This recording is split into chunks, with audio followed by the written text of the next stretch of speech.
ప్రేమ కోసం ఏం చేశారు? భర్తని చంపేసి టబ్‌లో పెట్టేశారు. ఇంకొకళ్ళు ప్రేమ పేరుతో భార్యని చంపేసి ఇందులో పడేశారు. ఇంకొకళ్ళు ప్రేమ పేరుతో పిల్లల్ని చంపేశారు. అన్నిటికంటే అన్యాయం ప్రేమ పేరుతో తల్లిని చంపేశారు. అంటే నిజమైన ప్రేమ భావన అది ప్రేమనే కాదండి. మోస్ట్ ఆఫ్ ది టైమ్స్ ఈ ప్రపంచంలో మనం చూసేది ఒక కోరిక. కానీ ఇది అత్యంత శుద్ధంగా ప్యూరెస్ట్ ఫార్మ్ ఎక్కడ అవైలబుల్ అయ్యి ఉంటుందట అంటే అది ఆధ్యాత్మిక జగత్తులో ఉంటుందట.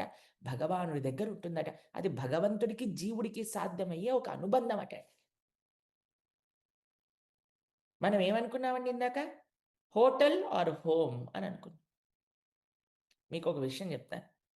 మీరు ఒక మంచి చాలా పెద్ద 5 స్టార్ హోటల్‌కి కానీ ఎళ్లారనుకోండి ఒకవేళ. ఎళ్ళంగానే మీరు కార్ ఆపంగానే ఒకాయనొస్తాడు. ఇలా నించుంటాడు. నవ్వుతాడు. ఇలా అంటాడు. ఎందుకోసం అంటాడండి? కీస్ కోసం. ఎందుకు? వాలెట్ పార్కింగ్ జేయాలని. సరే అని కీస్ ఇస్తా. కీస్ ఇవ్వంగానే ఆయన దిగండండి.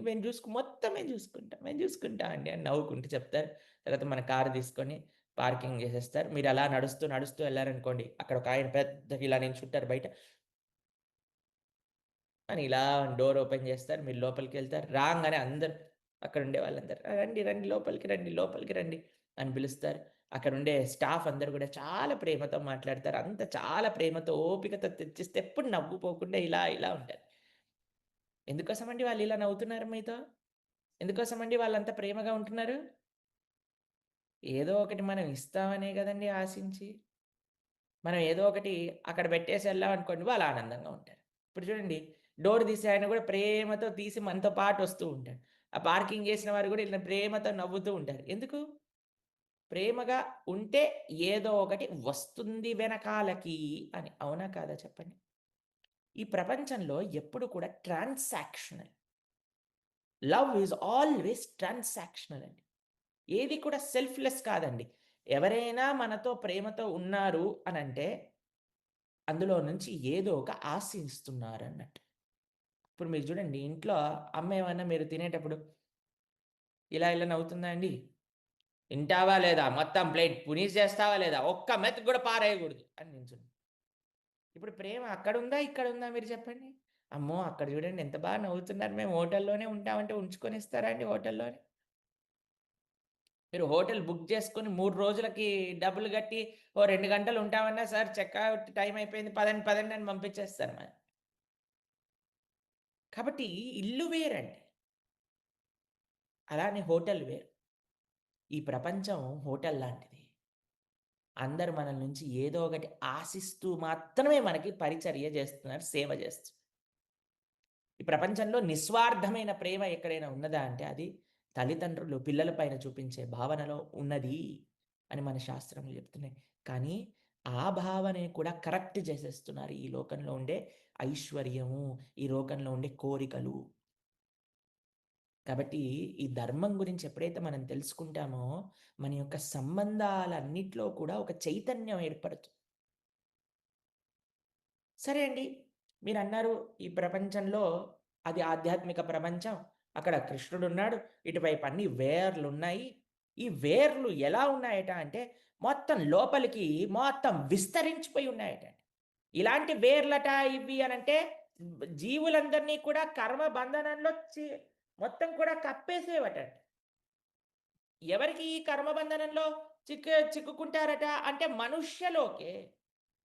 మనుష్యుడు మాత్రమే ఈ కర్మబంధనంలో చిక్కుకుంటారండి. జంతువులు చిక్కుకోరండి. జంతువులేంటంటే నార్మల్ ఇన్‌స్టింక్ట్స్ ద్వారా ఇప్పుడు చూడండి తినాలనిపించిందనుకోండి ఓ పులేం చేస్తది? ఇలా అని వెయిట్ చేస్తది, వెయిట్ చేస్తది. ఒక జింక రాంగానే అని మీద పడి ఇంత గోర్లతోటి ఇలా చీల్చి నోటితోటి ఇలా కొరుక్కొని తినేస్తది. అవునా అండి? ఎంతమంది ఇలా మనం చేస్తామండి చెప్పండొకసారి? ఇలా మనకు ఆకలవ్వంగానే, ఇక్కడ చూడంగానే ఓ చెట్టు కనిపించంగానే అని చెట్టు పైన దుంకేసి, పండ్లు కోసుకొని తినేస్తామా మనం? మనకెంత సొఫిస్టికేటెడ్ మనిషండి. ఆహ్, ఎవరో ఒకళ్ళు పంట పండించి, ఆ పంటను కోసి, దానిపైన ఇది జేసి, దాన్ని ప్యాకింగ్ జేసి, సూపర్ మార్కెట్‌లో పెట్టి, సూపర్ మార్కెట్‌కెళ్ళి ఒక ట్రే తీసుకొని, ఆ ట్రేని పట్టుకొని, ఆ ట్రాలీని విప్పుకుంటూ, దాని తర్వాత ఇది పెట్టి, దాని తర్వాత మళ్ళీ బిల్లు గూడా ఎలా అంటే ఇలా స్కాన్ చేయంగానే బిల్లు కట్టేసి, అప్పుడు ఇంటికి తీసుకొచ్చి దాన్ని వాష్ చేసి, దాంట్లో సాల్ట్ ఏసి, నానబెట్టి, దాని తర్వాత తోలు తీసి, దాని తర్వాత కట్ చేసుకొని ఫోర్క్‌తోటి తింటాడు మనిషి. కానీ ఎప్పుడైనా మనం అన్నాం అనుకోండి, మరి ఆ పశువు చేస్తుంది గదా! నేనెందుకు చేయకూడదు అని అంటారు. ఎవరితోటి పోలికండి? ఆ! మానవుడు చూడండి ఎంత విచిత్రమో, పశువుతోటి పోల్చామనుకోండి ఏదన్నా బర్రె అని అన్నామనుకోండి, "ఏయ్! పశువునంటావా నన్ను?" కానీ అదే మనిషి, "ఏయ్! నువ్వు పులిరా" అంటే చాలా ఆనందపడతాడు.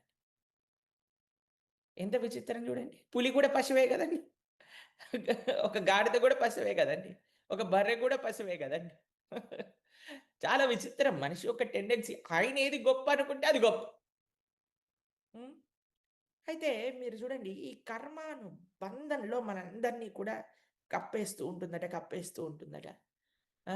ఎంతసేపు కూడా మనం ఈ వేర్లు మీరు చూసారా కొన్ని కొన్ని సార్లు వేర్లు ఎలా పెరిగిపోతాయటండి బిల్డింగ్ లోపలికి గూడా ఎళ్ళిపోతాయి. చూసారా మీరెప్పుడైనా? వాల్స్ కూడా ఇరిగిపోతాయి. ఆ వేర్లు ఎళ్ళిపోయటం వల్ల. కాబట్టి మొత్తం అలా ఉండిపోయిందటండి. కర్మ బంధనంలో జీవుల్ని చిక్కిపోయినామంటే మనందరం కూడా ఎంత బయటికి రావాలన్నా సరే ప్రయత్నం చేస్తున్నా సరే బయటికి రాలేము అటండి. ఎవరు? దీంట్లో ఇరుక్కుపోయినాం. ఒకసారి ఒక చిన్న కథ చెప్తాను మీకు అర్థమవుతది. ఒకాయన పాపం చాలా పెద్ద వయసే అయిపోయిందండి. ఆళ్ళ స్నేహితుడు కొద్దిగా ఆధ్యాత్మికంగా ఉండేవాడనమాట. ఆయన చెప్పేవాడు, "అరేయ్! మంచిగా రా నాన్న మనం మంచిగా చక్కగా జపం చేసుకుందాము, ఆలయానికెళ్దాము, వయసయిపోయింది, బాగా సంపాదించావు, పిల్లలకంతా సెటిల్ చేశావు, అంతా బానే ఉంది. ఇప్పుడు జపం చేసుకో కనీసం. ప్రొద్దున్నే లేచి చక్కగా జపం చేసుకో" అంటే, లేదు, లేదు, లేదు, లేదు. నేనెక్కడికి రాను. నేను ఇంట్లోనే ఉంటాను. మనవడితోటే ఆడుకుంటాను, మనవరాలతోటే ఉంటాను. టీవీలు చూస్తాను, పడుకుంటానని ఇంట్లో ఉండి తిని ఇంత లావయిపోయాడట. ఇంత లావు గుండ్రంగా తయారయ్యాడట. ఒకరోజు స్నేహితుడు, "సరే ఎలా ఉన్నాడయ్యా మా స్నేహితుడని చూడ్డానికొచ్చేసరికి" "అరే! మొత్తం శరీరం కూడా పాడైపోతుంది. కొద్దిగా బాగా చూసుకో. ఇవేంటి అలసటొద్దు. నువ్వు రా నాతో పాటు ఆశ్రమానికొచ్చి సేవ చేసుకో. ఆలయానికెళ్దాం మంచిగా" అనంటే, "లేదు, లేదు, లేదు, లేదు. నా పిల్లలే నాకు ముఖ్యం. నా పిల్లలే నాకు ముఖ్యం" అన్నాడట. సరే ఒక పని చెయ్యి. ఒక 20 నిమిషాలు కరెక్ట్‌గా 20 నిమిషాలు. ఆ! ఊపిరి కూడా పీల్చుకోలేకుండా, ప్రాణం కూడా లేనట్టుగా పడుకుంటావా నా కోసం? ఈ మాత్రం జేస్తావా? ఆ! తప్పకుండా జేస్తానండి. ఈ మాత్రం అయితే తప్పకుండా జేస్తానండి అని ఆ! అని ఏడవటం ప్రారంభం జేశాడు. ఏమైందబ్బా అని ఇంట్లో వాళ్ళొచ్చి చూసేసరికి మీ నాన్న బోయాడు. అనంగానే, "అయ్యో! మా నాన్న బోయాడా! అయ్యో! అయ్యో! రామచంద్ర ఆస్తి రాయకముందేనా" అని. అప్పుడు వీడికి ఒక్కసారి హార్ట్ అటాక్ వచ్చిందన్నమాట రియల్‌గా. వామ్మో! దీనికోసమా ఏడుస్తున్నారు వీళ్ళు ఫస్ట్ ఎక్స్‌ప్రెషన్‌లు ఇలా ఉన్నాయి.